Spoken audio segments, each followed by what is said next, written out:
Shalom Ubracha, on poursuit avec la troisième Mishnah, Mishnah Gimel du troisième chapitre. La Mishnah nous enseigne la motzi et tivno vet kasho. Celui qui sort sa paille ou les restes de son blé, les rshut harabim dans un domaine public, l'isvalim pour en faire du fumier, il veut les laisser pourrir dans le domaine public, vuzak baem acher. Donc son fumier a ensuite endommagé une autre personne. Chayav ben nisko, il est responsable du dégât.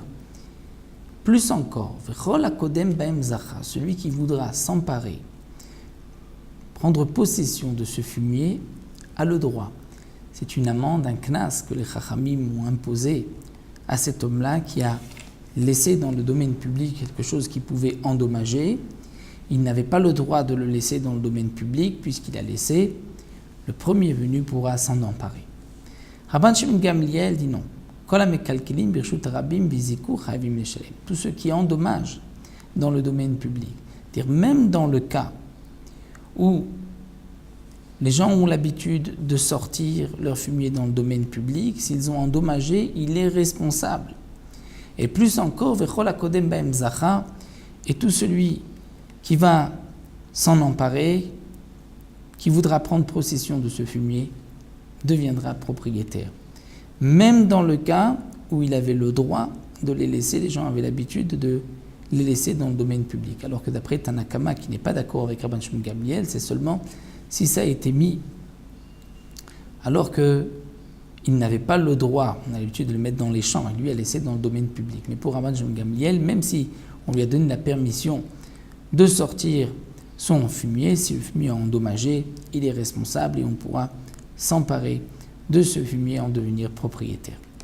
La Mishnah termine en nous disant « Haofer et galal » un homme qui a laissé des excréments de ses vaches dans le domaine public, et un autre, Haofer, est venu et a retourné, il a pris une fourche et il a retourné les excréments.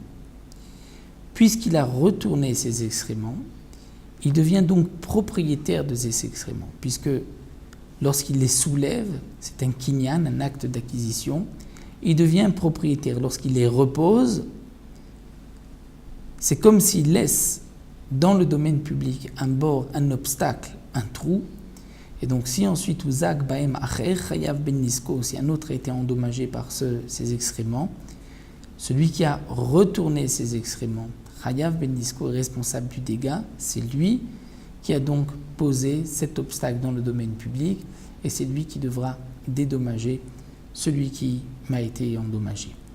Donc de même, lorsqu'on trouve un morceau de verre dans le domaine public, et qu'on veut par votre conscience le soulever et le mettre ailleurs, attention, dès qu'on le soulève, si on le pose un peu plus loin dans le domaine public, et à cet endroit-là on peut encore causer un dommage, on sera responsable des dégâts occasionnés par ces débris, puisqu'on devient propriétaire de ces débris. Il faudra donc les soulever et les mettre dans un endroit, les jeter dans une décharge, dans une poubelle, dans un endroit où ils ne pourront pas causer de dégâts. Nous arrêtons ici et on reprendra la Mishnah Dalet la prochaine fois.